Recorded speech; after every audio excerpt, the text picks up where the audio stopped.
વડોદરામાં પોલીસ જાપ્તામાંથી હત્યારો ફરાર થઈ ગયો છે। દીપેન નામના યુવકની હત્યા કરી જે આરોપી પકડાયો હતો તે આરોપી પોલીસ જાપ્તામાંથી ફરાર થઈ ગયો છે। હત્યાના કેસનો આરોપી હાર્દિક પ્રજાપતિ પોલીસ જાપ્તામાંથી ફરાર થઈ ગયો છે। કોર્ટની કેન્ટીન પાસેથી પોલીસને ચકમો આપી આરોપી ફરાર થઈ ગયો છે। આરોપીને પકડવા માટે પોલીસે અલગ અલગ ટીમો બનાવી છે।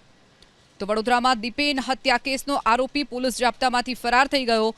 હત્યા કેસનો આરોપી હાર્દિક પ્રજાપતિ પોલીસ જાપ્તામાંથી ફરાર થયો છે। કોર્ટની કેન્ટીન પાસે પોલીસને ચકમો આપી અને આરોપી ફરાર થઈ ગયો છે। આરોપીને પકડવા માટે પોલીસે અલગ અલગ ટીમો બનાવી અને અત્યારે શોધખોળ હાથ ધરી છે। હત્યાના કેસનો આરોપી હાર્દિક પ્રજાપતિ પોલીસ જાપ્તામાંથી ફરાર થઈ ગયો છે। કોર્ટની કેન્ટીન પાસેથી પોલીસને ચકમો આપી આરોપી ફરાર થઈ ગયો છે। આરોપીને પકડવા માટે પોલીસે અલગ અલગ ટીમો બનાવી છે। તો વડોદરામાં દીપેન હત્યા કેસનો આરોપી પોલીસ જાપ્તામાંથી ફરાર થઈ ગયો। હત્યા કેસનો આરોપી હાર્દિક પ્રજાપતિ પોલીસ જાપ્તામાંથી ફરાર થયો છે। કોર્ટની કેન્ટીન પાસે પોલીસને ચકમો આપી અને આરોપી ફરાર થઈ ગયો છે। આરોપીને પકડવા માટે પોલીસે અલગ અલગ ટીમો બનાવી અને અત્યારે શોધખોળ હાથ ધરી છે।